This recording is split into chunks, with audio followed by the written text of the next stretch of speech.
Hi, everyone. Hello, hello. Thank you so much for joining us. Welcome to this panel discussion between myself, Maya, and Odd. This is a discussion that is taking place 1 year or close to a year after our last one, which was focusing on anti-Blackness and mental health. And today's session is focusing on mental health in Black communities. So my name is Farah Hassani. I am kind of going to be chairing this session. I just want to give a visual description of myself. So I'm a Black woman with mixed heritage. I have an afro that reaches just above my shoulders, I would say. I'm wearing a black t-shirt and I also have red lipstick on. And I'm also going to ask Odd and Maya to introduce themselves and give a brief visual description of themselves. So over to you, Odd. Hi everyone, my name is Odd Conan. A visual description of myself. I'm a Black non-binary person. I am wearing a top knot, a bun, and some lipstick, some dark lipstick, and a grey top. I'm a writer, and I also deliver workshops on communication, storytelling, and diversity and inclusion. I write novels, I write scripts, I used to write, well, I write articles still, and I also teach people how to write, how to communicate around different topics such as queer identity, mental health, race, around disability, even about joy. So, yeah. Thank you so much, Odd. So over to you, Maya. Hi everyone, my name is Maya McFarlane. Apologies if there's any loud noises. I live on quite a busy street, but I'm a second year sociology student here at Cambridge, and I'm currently back in university, which is great. And as a visual description of myself, I am a Black woman with quite long black braids and a cream headscarf and a grey jumper.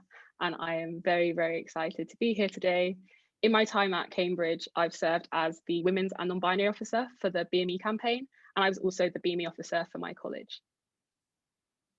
Thank you so much, Maya. And I realized that I never fully introduced myself. I just gave my name and my pronouns and visual description. So I consider myself to be a public academic, a writer, and a mental health advocate. And currently I am the research lead at Watershed in Bristol. Great. Now, before we kick off, I would like to give a content warning. There will be references to mental illness and mental distress and racism, and there may also be references to other potentially distressing issues. So for people who are joining from the UK, a list of organizations that can support you if you do become distressed can be found at bbc.co.uk/action line. And I would also like to say that if at any point you feel that it's just a little bit too much for you, it's absolutely okay to take a step back. It's absolutely okay to stop. We will be providing this recording on the CRASSH website. So whenever you feel ready to do so, you can catch up that way. So with that being said, let's launch into the discussion. And I just want to check in with you, Maya and Odd. Okay, so sorry that those were our results. I guess we can, yeah. So you can see that most people, I hope this is visible to everyone, that most people in the room, 70% of people in the room have experience of mental distress and or the psychiatric system. And we have 27% of us here are Black and 73% aren't. Thank you so much for those results. Thank you. So jumping right into the discussion, and I just want to check in with my siblings, Maya and Odd. We held the anti-Blackness and mental health session about 10 months ago. And obviously we know that a lot has happened in that time. A lot has happened in our personal lives because we've been in touch this whole time. A lot has happened in our global community, and a lot has happened in different parts of the world. I just want to check in with you. How are you both? What has been happening for you? What has changed? Can I start with Odd? Yes. So what has changed is that I guess things are a little bit more stable in my life because I've been able to settle down in in one space, which is good. What has changed also is that I have been, well, that's pretty strange, but I have been working more, delivering workshops more. The other thing that has happened is that I'm starting to get the COVID fatigue. I didn't get it when we first met because I was still pretty much high up on that. Oh my God, it's a global pandemic. I need to learn how to make bread because I'm French. I need to use all my time to do things. I need to work on all these writing projects I never had the time to do. I need to work out because now I have the time to do it. I need to learn how to do the splits. I actually now can do the splits.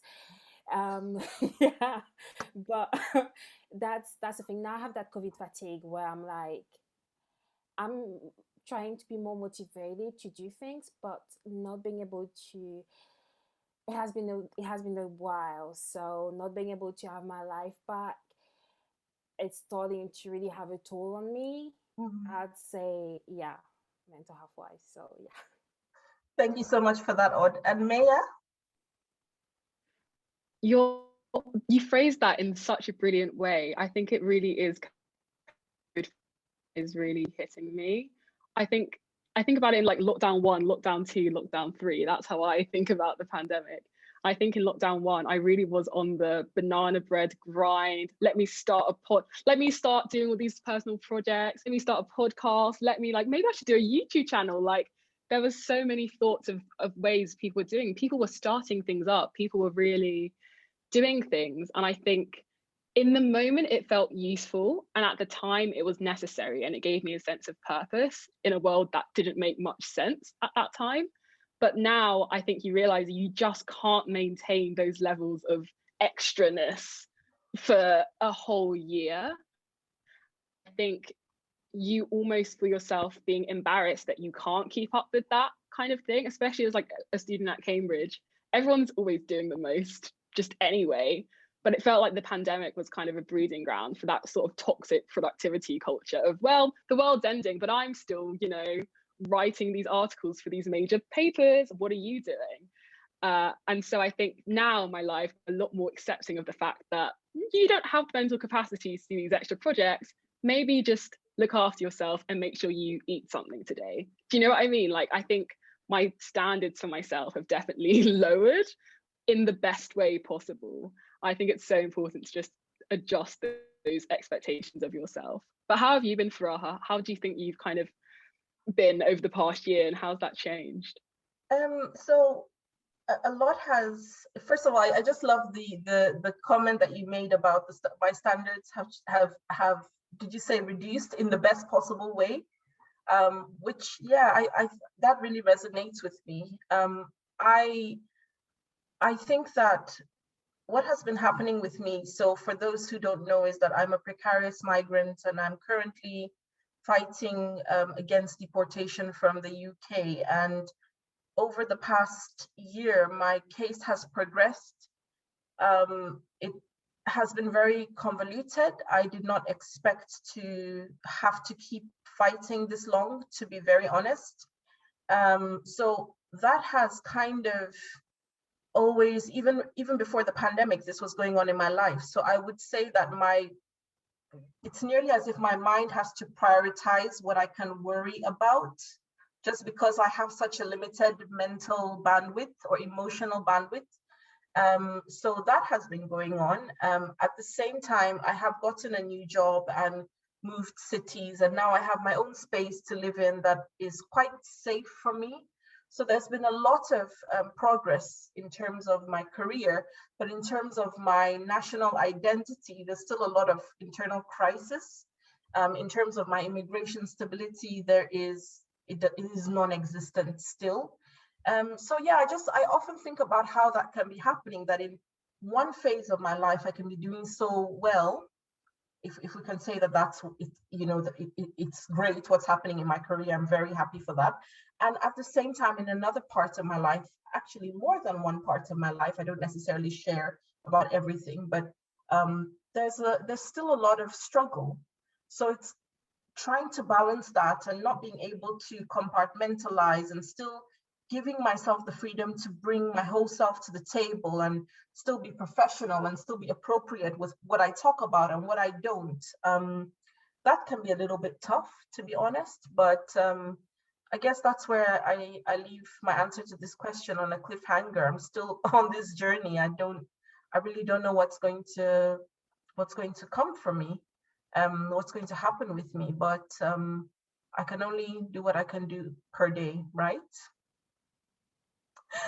So over to you, Ord, to ask a question or to give us a prompt. So kind of to bounce back off what you've said, yeah, to bounce back off, basically to bounce back on what you've said, my question was on identity and belonging, because you've mentioned that you have settled in a new city, and I've said that I'm a bit more settled now. So my question was, in terms of where we are right now, in terms of mentally and also physically, are we in places that feel like home, or are we longing for another place? What does home means when, and belonging to space means when we are confined and not able to travel as freely as possible, just like we used to. And on top of that, when we think about migration and so many migrants traveling to the place that they feel like they belong, and potentially maybe not being able to do that anymore, that's a topic that I find very fascinating and I wanted to explore. Would you like me to go first and then hand over to Maya? Is that okay? So I always think about this concept of epistemic homelessness, which is described by the radical psychologist Ghislaine Kinuani, and I always cite it in all my work just because, you know, I feel it very deeply, and it's this concept of unbelonging, not knowing exactly where you belong. And it's very interesting that this psychologist herself is a Black European woman that has been based in the UK for decades and still, you know, has these feelings and these questions. I'm very grateful that she has articulated this concept, you know, so that I could, when I saw this a couple of years ago, I was like, wow, this perfectly describes what my situation is. I would say that talking about identity and talking about mental distress, what I have found is very distressing to me is the concept of nationality and citizenship, is that I don't know necessarily what nationality I should be claiming just because of my family history and my background.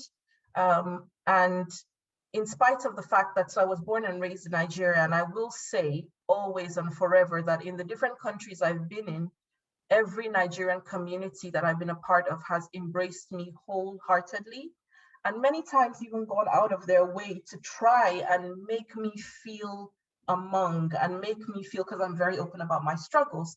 But I will say that this is perhaps, it's because this is my own personal journey. I need to get this conviction for myself. Who am I and where do I belong? It's also very interesting, again, that countries are man-made, right? Borders are man-made. Yet, even though I know that they're fantasies, it affects me so very deeply. And in speaking to many different Black people based in the UK, you know, from different parts of the world, this seems to be a recurring theme about nationality. Yes, of course, there are other things that we do talk about. And when we think about what has been going on in the UK with the Home Office, so we have to bring up Windrush, we have to bring up deportations, you know, people being deported to their death. We have to bring up yes, the case of Shamima Begum being stripped of citizenship, and, you know, thinking about how precarious citizenship and nationality is for Black and brown people, that is very distressing, you know. So there's just, I refer to this as breadcrumbs, all of the breadcrumbs along the way that continuously reminds us, you do not belong, you are other. So when that is thrown upon us, and then we already have these questions within ourselves, where do we go? So again, another cliffhanger, just to say, you know, these are all tensions that I myself, I don't necessarily have the answers for. I'm just dealing with them. And as I'm dealing with them, I'm being very open with my loved ones and with my friends. And I think we're finding comfort and healing in sharing our stories this way. Yeah. Thank you.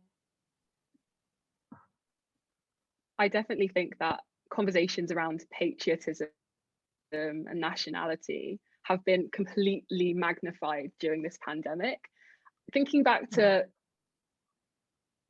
this time last year, I mean, at least in the UK, we were going out onto our doorsteps, clapping every Thursday for the NHS, who were being like stripped of funding by the government, but we clapped for them. So that will like pay their bills. And it was just this whole, it was very much wartime, World War II, we're all in this together effort. And at first it felt necessary. It was like, this is the only way we're going to get through this. But then as the pandemic went on, you realize actually we're not all in this together. We're not all in the same boat. We're not experiencing this devastation in the same way. And I think that kind of myth of we're all in this together and we're all experiencing it in the same way was really damaging, particularly for communities who are already struggling before the pandemic to now. I think in terms of mental health in particular, this narrative very quickly got spun that no, we're all struggling mentally. We're all struggling mentally. It's okay. What you're feeling is normal, which I understand was meant to be comforting. But if you're someone who's already struggled with mental health issues before the pandemic, it became very difficult to tell the difference between like pandemic mental illness and actual, do you know what I mean? Like pre-existing mental illness. I found those lines very difficult. And in terms of belonging, to go back to your question, or I found it very difficult to figure out where I could place myself in terms of those mental spaces. Like, was I at the point where I needed to talk to someone professional? Or was it, you know, I could just talk to a friend because they'd understand because it's the pandemic and we're all in this together. And so I think finding belonging with people experiencing the same mental distress as you, I found very difficult. And I think the idea of like borders, I find so interesting too for AHA. And I think even at a place like Cambridge, it's kind of spun as this magical utopia where everyone comes and learns and it's just great and there's no issues and it's fine. People describe it as a bubble very frequently, but actually it's not. All of the issues that go on outside, whether that's in America or in London or Nigeria, it's all amplified here. It's a microcosm of that world. And I think people are very quick to shut off from those issues. So when the pandemic hit and actually people were affected by things, or like white people were affected by things suddenly, I feel like the conversations around struggle really shifted, probably in a good way. But yeah, it's been a very, very strange time. And I think a cliffhanger is the only way you can really end on this prompt, because where do we belong? I don't know. And I feel like that's always shifting.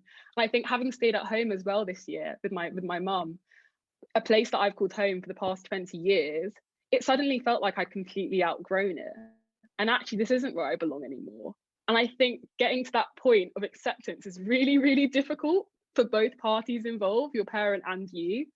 But I think the pandemic's definitely accelerated it because that was going to come at some point. And so, yeah, I think everything that's happened in terms of belonging in the pandemic have been things that happen to you in life. You know, finding a place where you belong, finding people who accept you, that's always a given.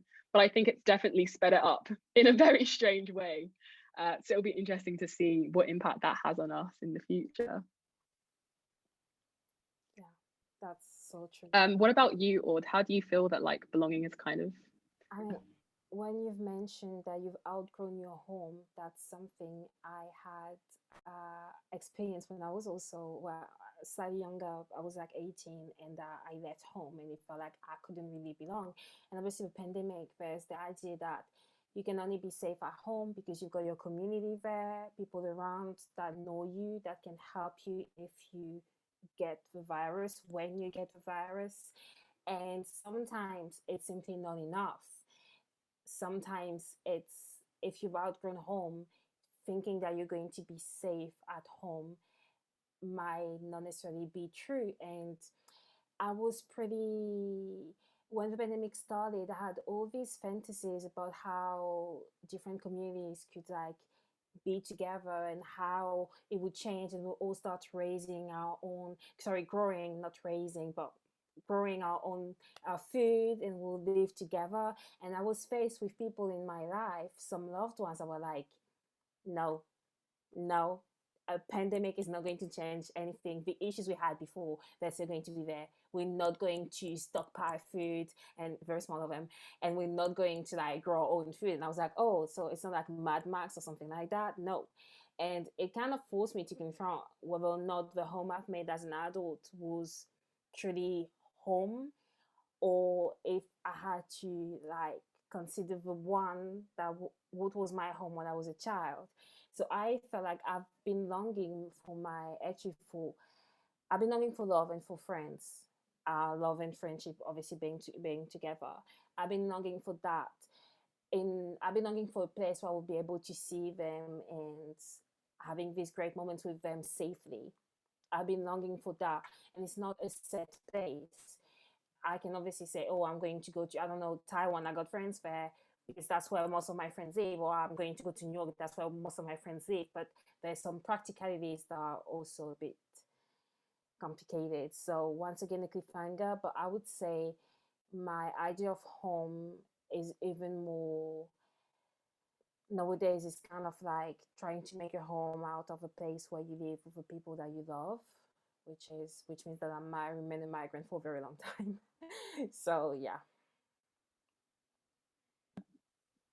I was definitely going to ask you guys, how do you think you've been able to maintain those connections? So the people that you do love, the people that make you feel like you have some sort of belonging, how have you been able to maintain those connections? I think it's been one thing trying to forge new connections, but how have you found that you've been able to maintain the connections you had before the pandemic up until now? Or have you not been able to?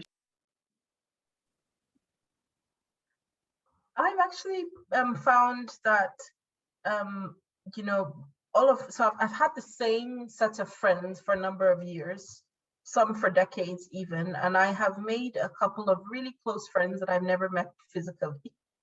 I haven't had the chance to meet them yet. And I think that just having boundaries in friendships in terms of respecting one another's boundaries. Somebody is going through something, so not necessarily loading them with a whole bunch of information about, oh my goodness, this is the latest on my case. So it's, just little things like that. But also my friends and I are very, I would say, deeply invested in finding out how best to communicate with one another. So there are certain friends where I know that I have to call them. I'm not a very big phone call person, to be honest, not even with my family. But my family and I chat every single day, multiple times on WhatsApp. Like I say, some other friends, they really need to hear my voice. Some other friends are fine with a voice recording on WhatsApp. So it's just like we've invested time in finding out what works. So I'm not superimposing a model of friendship with my best friend who lives in Lagos onto my other best friend who lives in Edinburgh. Like we figured out what works on these different lines of friendship. But also I will say that in terms of the work that I've been doing, I am plugged into different migrant support groups that have been very active throughout the pandemic. And from there, there's kind of a network of comfort. So we take time to, really intentionally comfort one another through everything that's going on. So there are certain people who I will let them know exactly, I've let them know already when the date for my appeal is. So yeah, I guess it's just trusting that sometimes when certain friends go silent, they won't be offended if I check upon them and then give them space. And it's just, yeah, investing in finding out what works for different friendship groups and different colleague groups, different circles of activism that one is engaged with. Yeah. As for me, I can't believe I have to a disclaimer, and I can't believe I have to do it. But I used to be a social person.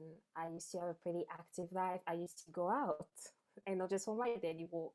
I used to travel around, including for work.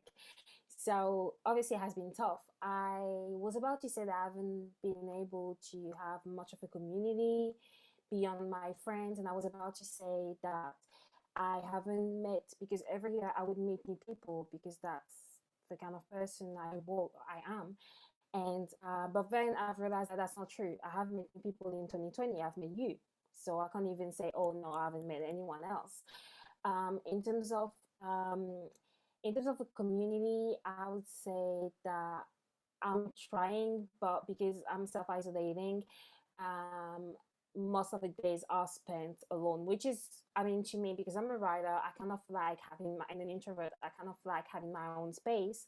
But I believe there's such a thing as too much like alone time. In terms of friendships, I tend to be the kind of person, once I become friends with people, I would tend to like want to be friends with them forever. um and sounding like my little pony or whatever, but because friendship is magic. And yeah. And The past few years, especially in my 20s, I've lost loads of friends for different reasons. That thankfully they're still alive, but like we're not in each other's life anymore, mostly because of racism or homophobia or transphobia. And the one I've got now, that's the area of my life where I feel very fulfilled, because they're amazing. And although I'm always complaining, they're great, really, they're great. Um, so thankfully, we've been able to keep in touch, but that's also because I'm pretty intentional. So with some of them, I like to set up, if they want to, some like weekly like chats, because that's important for me. Or we will talk, or the ones that are very much London friends. And when I mean London friends, I mean the one you speak to once a year. So with these ones, we'll just talk on social media, because that's what London friends are about, and you can't fight it. You just have to accept that they're like, we're going to catch up, and we're never going to catch up. And when we see each other at Waitrose, or not Waitrose, we'll see each other at Aldi, and they'll be like, yeah, we need to catch up, and we're never going to catch up. So with these ones, we still kind of like try to talk to each other. And I've got my bubble, like very few friends I see, and I know they're not acting recklessly, and I can see them and all that. We go on like daily, not daily, that's not true, on walks. So I'd say in terms of community, it has been pretty lonely. Social media helped me feel connected, but it's terrible for my mental health. Well, not terrible, but it's good for work. I've had like clients of social media. It's good to feel like you're connected, but it's not so great for my mental health. So I'd say in terms of community, look, I'm lucky I've been able to meet you, and but yeah, it hasn't been. I'm trying. I'm maintaining my relationships, and I've been able to maintain most of them, except for like two people who left my life, but that was last year, and it was COVID had triggered things that were meant to happen anyway. Everyone is still there, but yeah, it's not the same. And you, Maya, how's it been for you? I think it's been a roller coaster for sure. But I think because I was on quite a few university groups with the BME campaign, for example, Mhm. it was kind of our job to make people feel like they had a place they belonged before the pandemic. So then when the pandemic happened, it kind of accelerated all of those things that we were trying to do. And we just realized it was actually really difficult to reach out to people and form a sense of a BME community when we couldn't actually be there in person.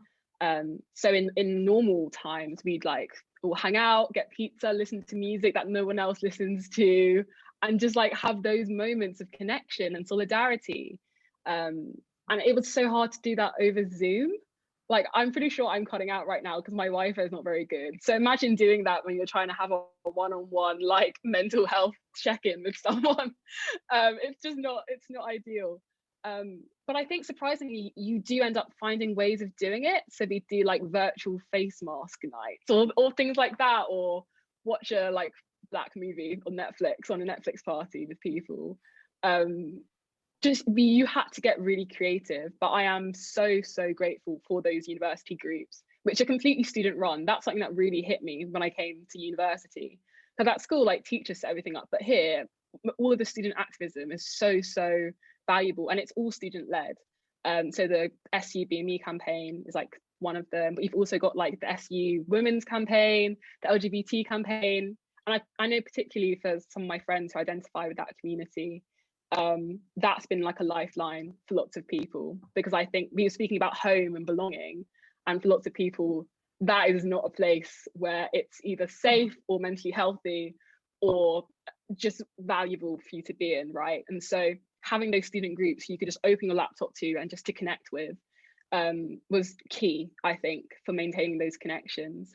And I think it really does make you realize how much you thrive on those connections. Like, it's not even just for the sake of survival, it's actually something that you enjoy. So yeah, I think for me, connections have been kind of difficult to maintain, but it just made me way more thankful for those university groups and organizations that have been set up purely for that basis of making sure everyone has a home to go to, even if that physical home isn't there for them. So yeah, I've been very grateful for that. Great. I'm just conscious of time, so I think what I'm going to do is combine a couple of our prompts and maybe we can take it from there. So in thinking about some of the ways that we have all been caring for ourselves during the lockdown, especially in the context of mental health, thinking about the fact that outside, quote unquote, is opening up again, what are some tangible ways that we can help our communities, again, in the context of mental health? So I guess I can start with you, Aude. That's a A big massive one. question. That's a big question. I don't believe I have the answers. The only thing is I am very fortunate because I have my therapist has been incredibly supportive even when I was going through some like money issues, letting me literally keep on seeing her for free, and I was really thankful. But many people didn't have that chance. I'm just thinking that making therapy affordable and having a waiting list that will be decent, because I remember when I was in Hackney, I waited a year and a half to have a black CBT therapist. That was not so great. And it was a year and a half. During that time, I was literally left to my own devices.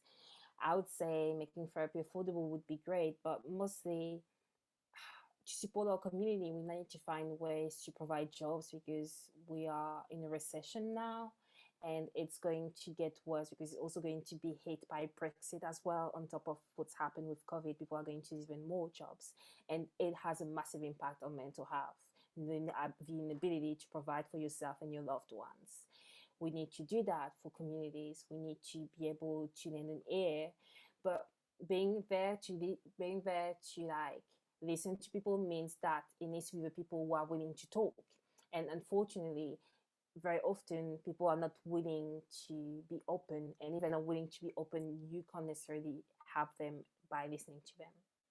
And you can't always help them, period, because they might not even want to acknowledge that they have a problem. I would say that. And what else is having community support for like parents who need help with childbearing. I have a couple of friends who are single mothers, and the difference in the help they need and the distress they are in based on how much money they earn is obviously massive. Both of them are black, and the one who earns a lot doesn't. She still needs help, but not as much as the one that is struggling. So I'm thinking about that. Um, I'm thinking about ways to still check up on elders who have been even more isolated. Yeah, all of that. But that's a very big question. Thank you so much, Aude. I think it's good just to, get an idea of,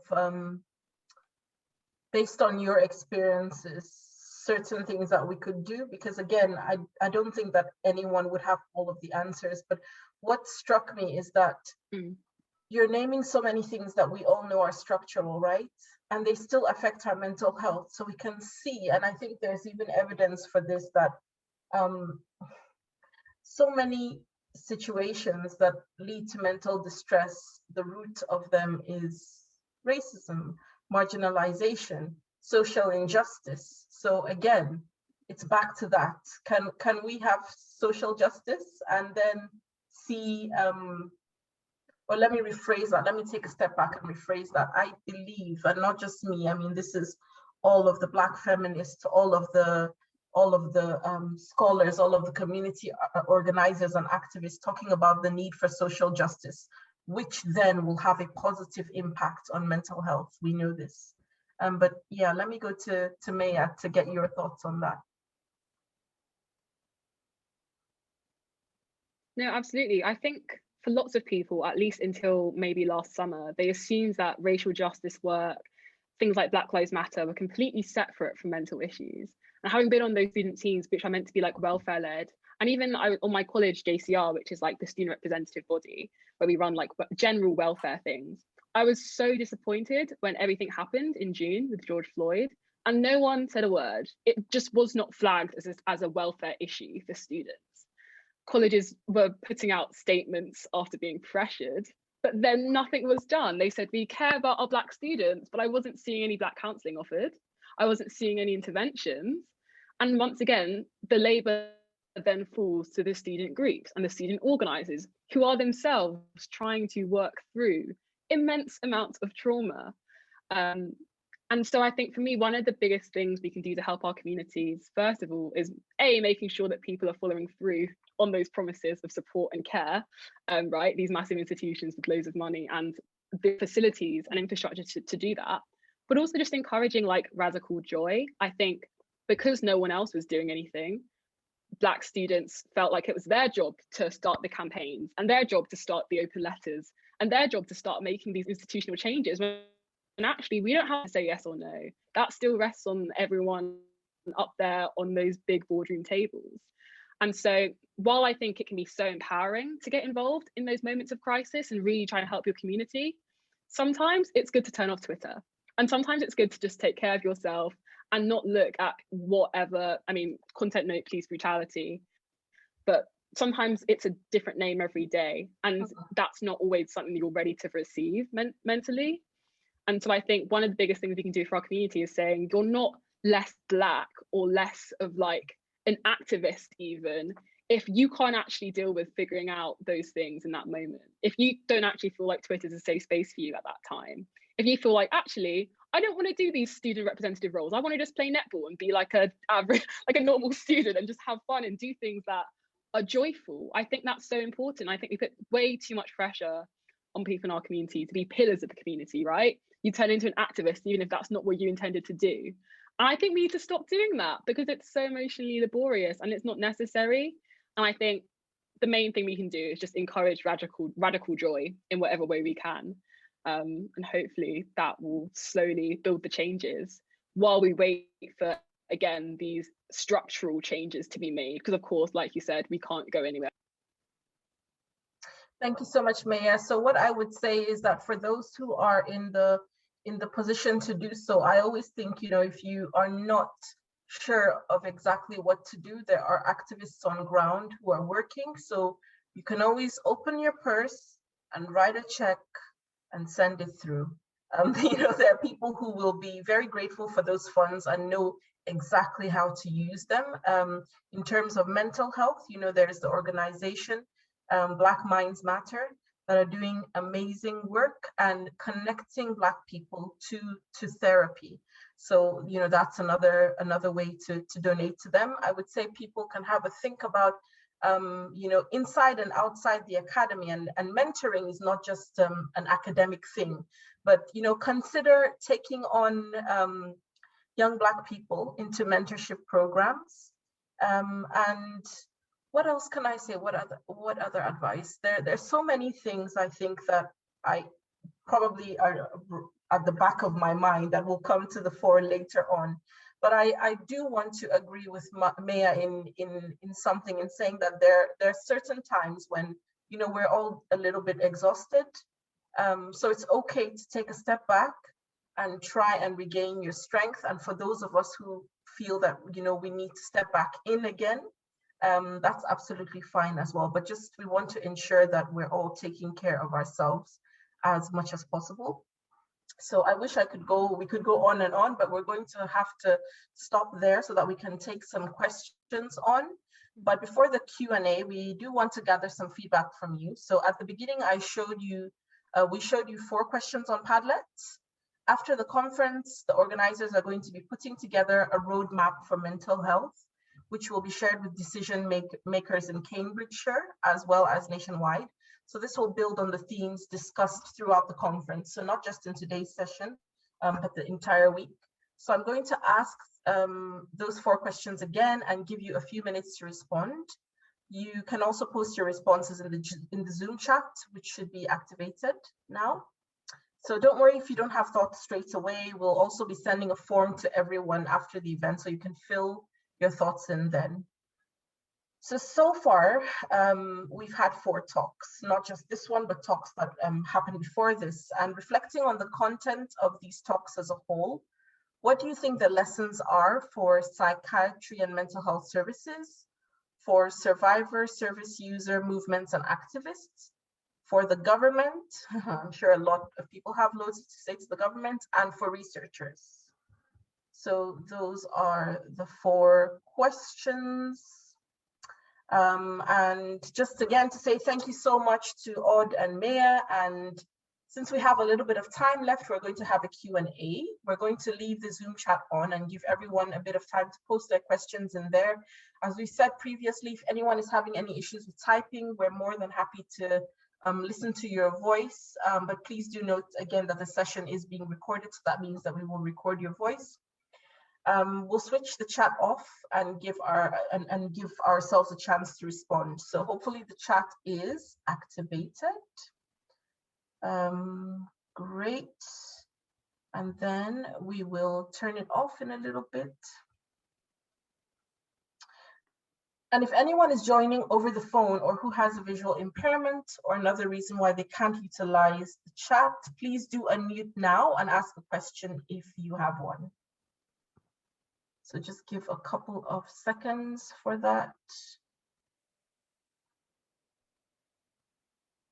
Okay, as that's going, I'm going to read out the first question, which is, what advice do you have to offer, as I'm the only person of color in my organization and my coworkers consistently have conversations about George Floyd protesting and back blue? So I think back blue is something to do with police. I may be wrong.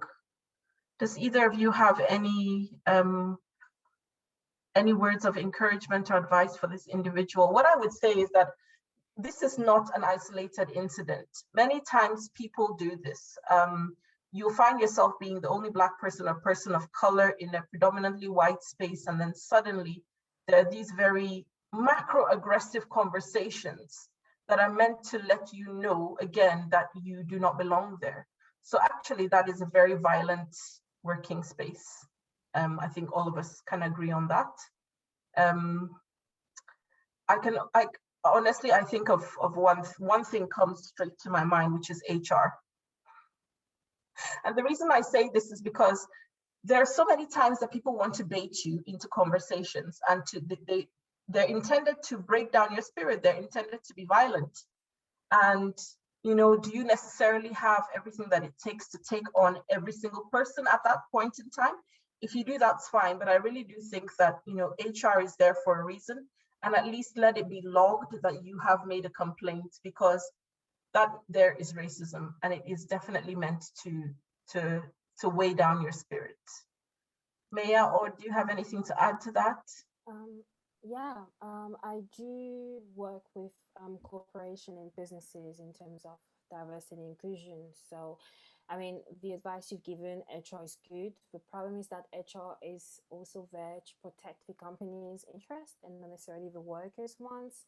So I would say the first thing is to have everything in writing. So when people are making these comments, if they're making them in writing, that's perfect, because you've got proof, always having proof, which means sometimes also recording people. The other thing is that when they're making comments, you have to stop, and there's 2 things you can do. So one of my clients, she's brilliant. She does anti-racist work, training, especially for people of color, and she has a method which has called the 300 minutes one. And basically the idea is that every week, 300 seconds, not 300 minutes, sorry, 300 seconds. So every day you have 300 seconds to have a discussion on topics around your identity.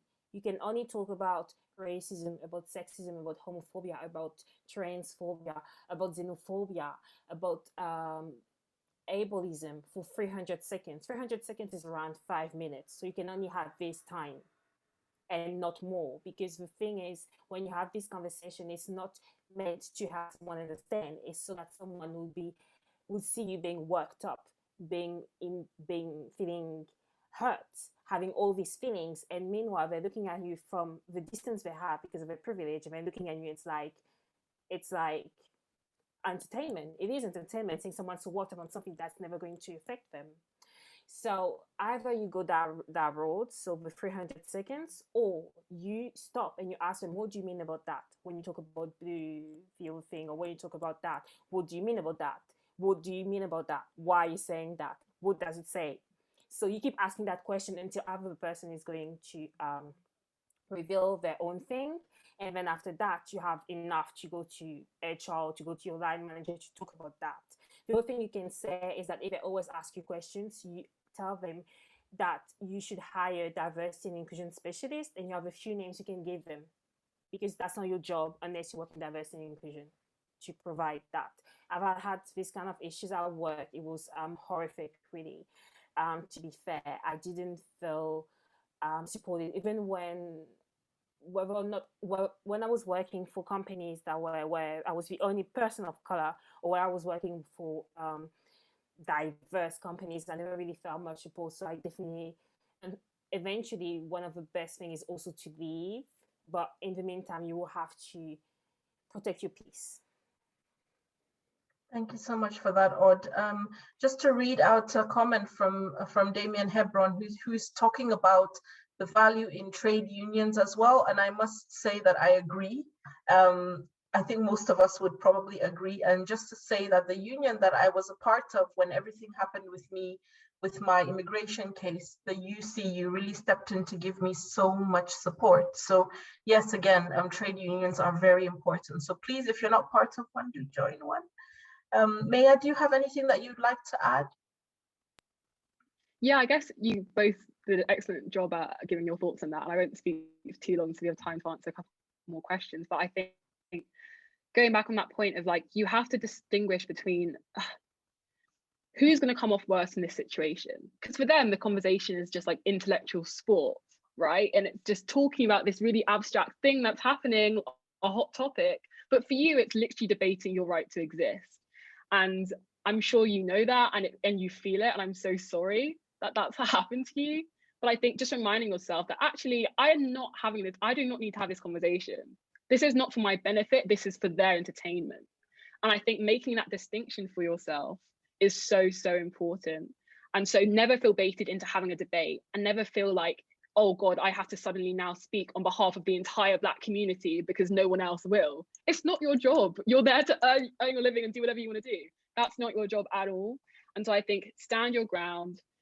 One of my favorite quotes is from Audre Lorde, which is, your silence will not protect you, right? And so silence sometimes feels like the best thing to do, or, you know, gritting your teeth and bearing it, but sometimes that's not gonna work, and you need to take yourself out of that space. Even if you're just listening to that, like, it can get so exhausting. So I think, never be afraid to walk away or go to a trade union or make an actual, you know, point, but also don't be afraid to just say something to them and be like, hi, as a Black person, hearing you talk about this all the time is actually extremely tiring. Would you mind just like not having those conversations around me? And if they have an issue around that, then HR, trade union, go to all those places. But I think the most important thing is to remember that you're never alone, and you're completely not the only person who's been through this. And I think remembering that can be really, really comforting. But yeah, definitely just harking back of what those two have said. Definitely keep your boundaries and don't be apologetic about that. Thank you so much, Maya. I think we probably have time only for one more question, and then we have to round up. So someone has said yesterday, one of the speakers mentioned that it was easier for white allies to join in the big grief, which is the protesting that last year and, you know, continues, but forget about the tiny griefs of the Black community. Any comments or thoughts on that? Any comments? I think that's really interesting. I haven't heard it phrased in that way before.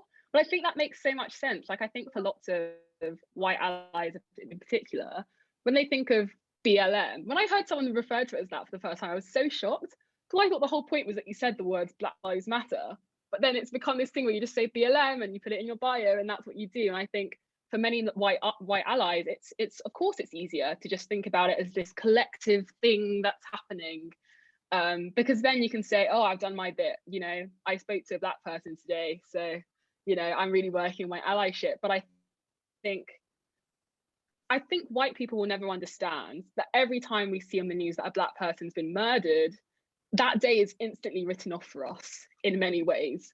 Like, you're instantly thinking about your brother, your friend, your dad. I was having a conversation with my dad recently about it, and how every time he hears about it, he just thinks about how lucky he is to have gotten to 50, because it's sad, but that's actually quite rare in our communities. And so I think it's obviously easier for white people to connect to it in that big way, right? Thinking about it as this massive movement. But I think it's really important to remember that those are individual people with individual families.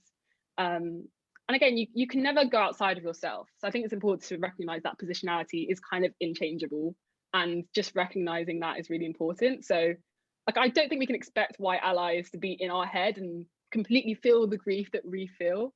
But I think it's probably important just to remember that these aren't just names, these aren't just hashtags, right? These are actual people with actual families. And I think keeping that momentum outside of Twitter at your all-white dining table is also important. You know, having those difficult conversations, even when you feel like it's not the time or place. Because as someone said in their comment, you know, they're having to have that conversation every day at work, and they don't even want to. So I think in those conversations as well, if you're a bystander and you're seeing those things happening, it's so important to intervene and say, actually, let's take a step back. Let's not just discuss this as if it's like a hot debating topic, when this is actually like real life. Yeah. I think that's what I'd say to that. Thank you so much. I'm afraid that we have to wrap up now just because of time, but I will just summarize everything Maya is saying as performance. So many people have energy to perform on social media, but do not have that same energy, or do not take that same energy to the dinner table. And I think essentially that's the issue.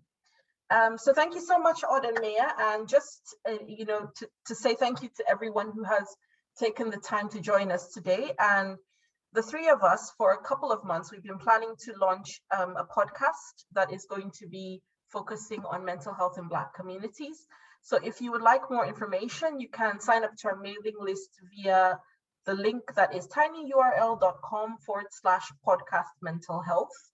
And we hope that shortly we will be sending around some information about that. So thank you so much, everyone. This has been lovely. Thank you to Ed and the team in the back end for giving us the space to do this.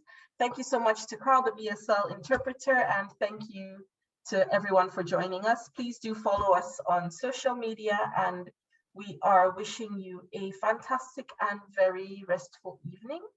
So thank you, and blessings upon you all. Thank Bye. you very much. Thanks. Bye.